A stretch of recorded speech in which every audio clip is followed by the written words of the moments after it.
शुरुआत में हम देखते हैं हस्बैंड वाइफ को, जिनमें वाइफ का नाम जैन होता है। जैन का हस्बैंड उसे घुमाने के लिए, कैंपिंग के लिए ले जाना चाहता था ताकि लोग छुट्टियां गुजारने के लिए एक खूबसूरत जगह पर जाएं और वहाँ टेंट लगा कर रहें। उस जगह पर जैन का हस्बैंड इसलिए जाना चाहता था क्योंकि वहाँ पर खूबसूरत झील और झरना था, इसीलिए वो एक पार्क में जाता है क्योंकि ये उस जगह पर इसी पार्क के जरिए ही जा सकते थे। लेकिन पार्क का गार्ड उसे बताता है कि फिलहाल ये पार्क बंद है, तुम यहाँ से तो नहीं जा सकते। उदास होकर जैन का हस्बैंड गार्ड से पूछता है कि फिर और कोई ऐसी जगह है जिसके जरिए हम वहाँ जा सके, जिस पर गार्ड कहता है कि हाँ जगह तो है, लेकिन वो एक जंगल है। ये कहते हुए वो उसे एक नक्शा देता है ताकि इनके काम आ सके। लेकिन जैन का हस्बैंड ये कहते हुए मना कर देता है कि मैं बचपन से यहाँ आ रहा हूँ, मैं इस पूरी जगह के बारे में अच्छे से जानता हूँ, तो मुझे इसकी जरूरत नहीं पड़ेगी। फिर दोनों हस्बैंड वाइफ गाड़ी के जरिए एक जगह पहुँचते हैं जहाँ आगे उन्हें एक कश्ती के जरिए जाना होगा। गाड़ी खड़ी करने के बाद ये लोग तस्वीरें बनाने लगते हैं यादगार के तौर पर। और वो लोग कैंपिंग के लिए जा रहे थे, लेकिन यहाँ भी जैन अपना मोबाइल इस्तेमाल करती रहती है, जो देखकर उसका हस्बैंड कहते हैं कि हम यहाँ एक साथ टाइम गुजारने आए हैं, तुम यहाँ भी मोबाइल इस्तेमाल कर रही हो, चलो इसे बैग में रख दो। इसके बाद वो कश्ती में बैठकर दूसरी साइड पर जाने लगते हैं। जब ये लोग वहाँ पहुँचते हैं तो पानी से कश्ती निकालते हुए जैन के हस्बैंड के पैर में चोट लग जाती है, उसका खून निकलता है, काफी दर्द भी हो रही थी उसे, लेकिन वो इस पर ज्यादा ध्यान नहीं देता। यहाँ जैन अपने साथ भालू को मारने वाली स्प्रे और फ्लेयर लाइट भी लाई होती है, जो कि मुसीबत के वक्त काम आ सकती है। ये दोनों चीजें वो इसीलिए लाई थी क्योंकि उसे डर लग रहा था कि ये जंगल है, तो सवाल ही पैदा नहीं होता कि यहाँ पर कोई खतरा न हो। आगे बढ़ने पर इन्हें वहाँ कुछ और लोग भी दिखते हैं जो इनकी तरह ही कैंपिंग के लिए आए थे। तब उन्हें देखकर जैन को थोड़ी तसल्ली होती है कि शुक्र है उनके अलावा कोई और भी है, और उसका डर थोड़ा कम हो जाता। कुछ दूर जाने पर उन्हें टेंट लगाने के लिए एक अच्छी जगह मिल जाती है। तब ये लोग रात गुजारने के लिए उस जगह को साफ करके टेंट लगा लेते हैं। बाद में बातें करते हुए जैन का हस्बैंड उससे कहता है कि मैंने यहाँ आते हुए एक छोटी सी झील देखी थी, चलो वहाँ नहाने चलते हैं। तब उसकी काफी जिद करने पर जैन मान जाती है, जिसके बाद ये झील में नहाते हैं और काफी मजे करते हैं। अब यहाँ देखते ही देखते अंधेरा होने लगता है और इन्हें भूख भी लगी थी, इसीलिए जैन का हस्बैंड जंगल में लकड़ियाँ लेने के लिए चला जाता है खाना बनाने के लिए,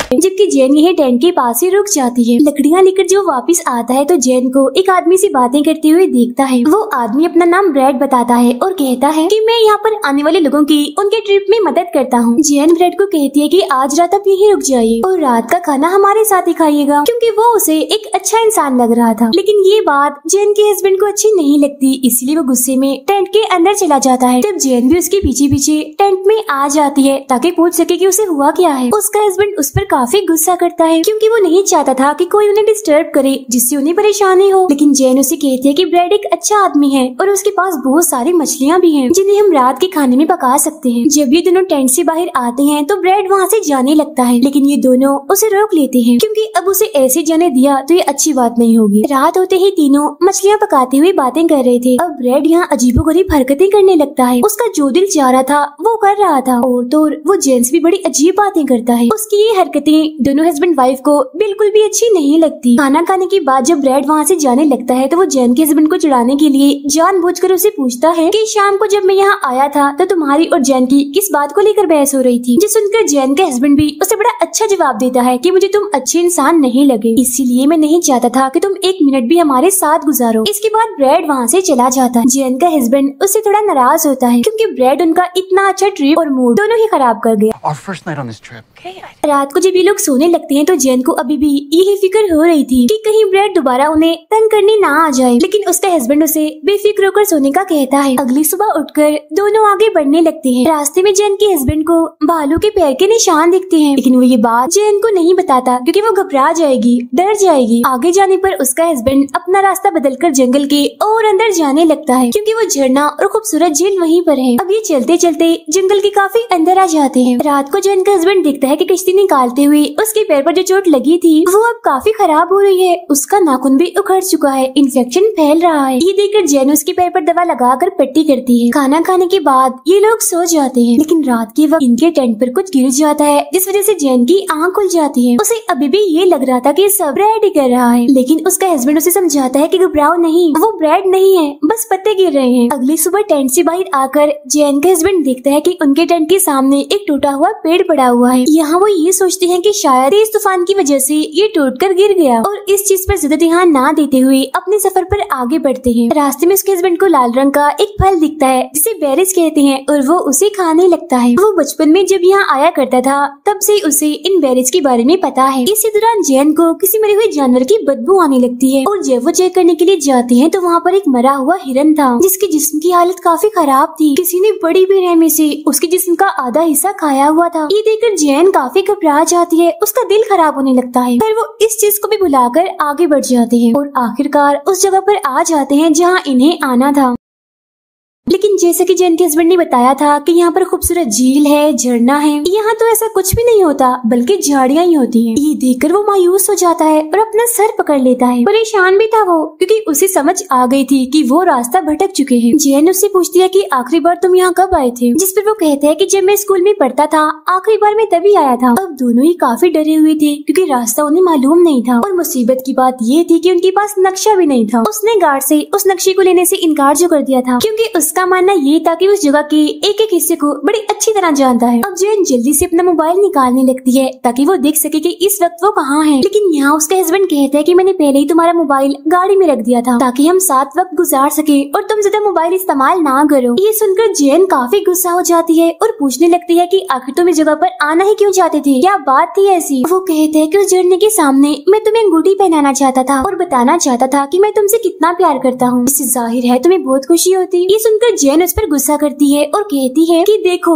तुम्हारे शौक और मुझे खुश करने के चक्कर में हम कितनी बड़ी मुसीबत में फंस चुके हैं। हम ये तक नहीं जानते कि हमें आगे कहाँ जाना है, वापसी का रास्ता भी नहीं पता। फिर अब दोनों वही एक जगह पर मायूस होकर बैठ जाते हैं। जैन अपने हस्बैंड से कहती है आई एम सो सॉरी, मैंने तुमसे ऐसी बातों पर गुस्सा किया। और अब ये दोनों फैसला करते हैं कि आज रात वो टेंट लगाकर यही रात गुजारेंगे और कल सुबह अपना सफर शुरू करेंगे। रात को जब ये लोग सो रहे थे तो एक जानवर इनके टेंट के आस पास घूम रहा था, जैसे वो ये चेक कर रहा हो कि अंदर कोई है या नहीं। वो बार बार ऐसा कर रहा था और तो और अंदर आने की भी कोशिश कर रहा था, जिसकी परछाई हम साफ साफ देख पाते हैं। लेकिन वो दोनों गहरी नींद में सो रहे थे, इसी वजह से उन्हें इस बारे में पता नहीं चलता। सुबह होने पर वो टेंट से बाहर आकर देखते हैं कि कोई उनका सारा खाना खा गया है। वो फौरन समझ जाता है कि ये जरूर किसी भालू का काम है, लेकिन वो जैन से कहते हैं कि शायद किसी छोटे मोटे जंगली जानवर ने ऐसा किया हो। ऐसा उसने इसीलिए कहा था ताकि जैन डर न जाए। अब ये लोग सामान लेकर वापस जाने लगते हैं। बीच जंगल में आकर जैन के हस्बैंड बताता है कि मुझे रास्ता नहीं पता, मुझे नहीं पता हम कहाँ जा रहे हैं। ये सुनकर जैन को गुस्सा आता है और वो नहीं रुकती, आगे बढ़ती रहती है। तब उसका हस्बैंड भी उसके पीछे पीछे आने लगता है। काफी दूर आने पर जैन को प्यास लगने लगती है तो बोतल निकालकर पानी पीने लगती है। पानी पीते हुए उसकी नजर एक गहरी जगह पर जाती है जो देखने से लग रहा था कि जरूर ये किसी भालू के बैठने की जगह है। ये देखकर जैन जल्दी से बैग उठाती है और कहती है कि जल्दी करो, जितनी जल्दी हो सके हमें जगह से काफी दूर जाना होगा। जिसके बाद वो फौरन ही यहाँ से निकलते हैं। रात के वक्त ये आग के सामने बैठकर बातें कर रहे थे। तब जैन के हस्बैंड उससे पूछता है कि जब तुम मुझे डांट रही थी तो जो बातें तुमने की क्या वो सच थी। जिस पर वो कहती है नहीं बाबा, मुझे गुस्सा आ गया था इसलिए मैंने पता नहीं क्या क्या बोल दिया, भूल भी जाओ अब उस बात को प्लीज। अब उसका हस्बैंड उसे वो अंगूठी दिखाता है जो वो उसे झील के पास जाकर पहनाने वाला था। वो अभी जैन को अंगूठी पहनाने लगता है, लेकिन वो कहती है कि अभी रुक जाओ, हम पहले इस मुसीबत से निकल जाए एक बार, फिर मैं खुशी खुशी पहनूंगी इस अंगूठी को। तब अचानक से उन्हें जंगल से किसी के गुर्राने की आवाज आने लगती है। ये चुप होकर पहले तो उस तरफ देखती है जहाँ से आवाज आ रही थी, लेकिन जब उन्हें कुछ ठीक नहीं लगता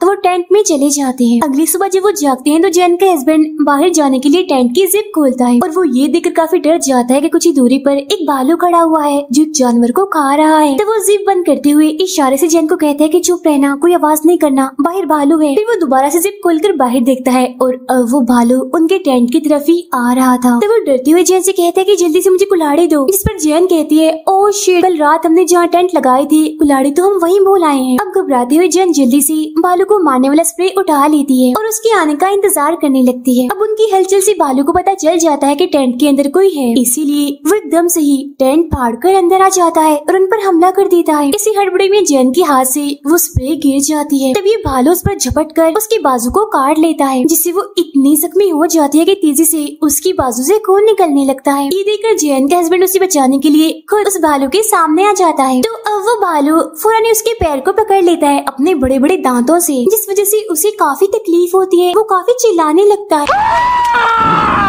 है। इस बीच मौका देकर जैन स्प्रे उठाकर भालू पर कर देती है और उसे वहाँ से भगा देती है। लेकिन जब वो अपने हस्बैंड के पैर को देखती है तो काफी घबरा जाती है, क्योंकि भालू ने उसे बहुत ज्यादा जख्मी कर दिया था। तेजी से उसका खून निकल रहा था। उसका हस्बैंड बताता है कि मुझे ऐसा लग रहा है जैसे मेरा पैर मेरे जिस्म के साथ ही नहीं है। ऐसा उसे इसीलिए महसूस हो रहा था क्योंकि तेजी से उसका बहुत सारा खून बह चुका था। तब जैन उसका खून रोकने के लिए कपड़े से उसके पैर को बांधती है। इस सब की वजह से वो काफी घबरा गया था। वो रोते हुए जैन से कहता है कि अब मैं नहीं बचूंगा, मैं मर जाऊंगा, क्योंकि मौत हमारे सामने है। बचने के लिए हमें तेजी से यहाँ से निकलना होगा, लेकिन पैर जख्मी होने की वजह से मैं यहाँ से नहीं भाग सकता। जब ये दोनों बातें कर ही रहे थे कि तभी अचानक से वो भालू दोबारा से इनके टेंट में आ जाता है और इस बार वो जैन के हस्बैंड को ही घसीट कर अपने साथ ले जाता है। उसका हस्बैंड बार बार चिल्ला चिल्ला कर उसे कह रहा होता है कि जैन जल्दी करो, भागो यहाँ से। लेकिन जैन को तो कुछ समझ नहीं आ रही होती कि वो क्या करे। वो तो इस सदमे में होती है कि उसके साथ ये क्या हो रहा है। कुछ देर बाद खुद को संभालते हुए हिम्मत करके वो बाहर आती है और देखती है कि वो भालू अब उसके हस्बैंड को खा रहा है। ये देख जैन काफी दुखी हो जाती है, लेकिन वक्त को जाया ना करते हुए वो जल्दी से उस अंगूठी को उठाती है और वहाँ से भागने लगती है। अब वो बगैर सोचे समझे जितना तेज हो सके वहाँ से भाग रही थी, लेकिन तेजी से भागने की वजह से वो टूटे हुए पेड़ से टकराकर बेहोश हो जाती है। होश में आने पर वो देखती है कि वो अंगूठी अभी भी उसके हाथ में है। फिर वो खड़ी होकर मदद के लिए चिल्लाने लगती है कि कोई है यहाँ, प्लीज मेरी हेल्प कीजिए, मैं बहुत बड़ी मुसीबत में हूँ। इसके बाद वो अपने हस्बैंड को याद करते हुए अंगूठी को पहन लेती है और तभी उसे फिर से अपने पीछे से भालू के गुर्राने की आवाज आती है। तो वो दोबारा से भागने लगती है, लेकिन भागते भागते शाम हो गई थी और अंधेरा भी बढ़ रहा था, इसीलिए वो एक पेड़ पर चढ़कर सो जाती है। अगली सुबह एक हेलीकॉप्टर की वजह से उसकी आँख खुल जाती है, तो वो जल्दी से नीचे उतरकर मदद के लिए चिल्लाने लगती है, लेकिन हेलीकॉप्टर उससे काफी दूर था। उसकी आवाज का उन तक पहुँचना नामुमकिन था। तो मायूस होकर वो एक पेड़ के सहारे खड़ी हो जाती है। अब उसे बहते पानी की आवाज आती है। वो फौरन वहाँ जाकर चेक करती है। उसे वहाँ पर साफ पानी मिल जाता है, जिसे पीकर वो अपनी प्यास बुझाती है और अपने हाथ पर लगी हुई चोट को साफ करती है। पास ही में उसे बहुत सारी बेरीज भी दिखती हैं, जिन्हें उसका हस्बैंड खा रहा था। काफी वक्त से भूखी होने की वजह से वो उन बेरीज पर टूट पड़ती है और जल्दी जल्दी खाने लगती है। इसी बीच उसे सामने से भालू आता हुआ दिखता है और वो अपनी भूख को भी भूल जाती है और तेजी से यहाँ से भागने लगती है। भागते भागते वो एक ऐसी जगह पर पहुँच जाती है जहाँ रास्ता खत्म हो गया था और आगे एक झरना था। अब वो जानती थी कि भालू रुकेगा नहीं, बल्कि आगे बढ़ता रहेगा और झरने में गिर जाएगा। इसीलिए वो सीटी बजाकर भालू को यहाँ बुलाती है ताकि वो नीचे गिर जाए और खुद पत्थरों को पकड़कर नीचे उतरने लगती है ताकि वो दूसरी तरफ जा सके। लेकिन नीचे उतरते हुए उसका हाथ फिसल जाता है, जिस वजह से वो नीचे जाके गिरती है। उसकी पैर की हड्डी भी टूट जाती है, लेकिन यहाँ वो लकड़ियों को अपने पैर से बांधकर एक किस्म का प्लास्टर बना लेती है और एक डंडा लेकर आगे बढ़ती है। कुछ ही देर बाद यहाँ रात हो जाती है, लेकिन इस बार जैन रात के अंधेरे में भी नहीं रुकती और फ्लेयर की रोशनी जलाकर पूरी रात आगे बढ़ती है। अगली सुबह उसकी हालत काफी खराब थी, क्योंकि प्यास की वजह से उसके होंठ सूख चुके थे। काफी थक भी गई थी वो। तब कुछ देर आराम करने के लिए वो एक पेड़ के सहारे बैठ जाती है। थोड़ी सी आंख लगने के बाद जब वो जागती है तो अपने सामने एक हिरन को पाती है। अब ये उसके लिए किसी खुशखबरी से कम नहीं थी, क्योंकि यहाँ पर हिरन का होना इस बात का सबूत था कि यहाँ पर भालू का खतरा नहीं है। तो जाहिर है यहाँ पर एक भी भालू नहीं है। और वो खुश होते हुए उस हिरन के पीछे जाने लगती है। थोड़ा आगे आने के बाद वो जगह पर पहुँच जाती है जहाँ उन्होंने अपनी कश्ती लगाई थी, यानी आखिरकार वो जंगल से बाहर निकल ही आई थी। वो काफी जख्मी थी, लेकिन फिर भी जैसे तैसे वो कश्ती पानी में उतार लेती है और आहिस्ता आहिस्ता करके वहाँ से निकलती है। लेकिन किनारे पर पहुँचने तक उसकी हालत इतनी खराब हो जाती है कि उसका पैर भी काम करना बंद हो जाता है, क्योंकि उसकी हड्डी जो टूटी हुई थी। इसीलिए जैसे ही वो कश्ती से बाहर आती है बेहोश हो जाती है। सामने ही ब्रेड यहाँ पर आने वाले लोगों को रास्ता समझा रहा था और जब उसकी नजर जैन पर पड़ती है तो उसके तो होश ही उड़ जाते हैं, क्योंकि बहुत ज्यादा जख्मी हालत में वो जमीन पर पड़ी हुई थी। ब्रेड अब भागते हुए उसकी तरफ आने लगता है, जिसका मतलब कि अब वो जैन को बचा लेगा और उसको भागता हुआ दिखाते ही ये फिल्म यहीं पर खत्म हो जाती है।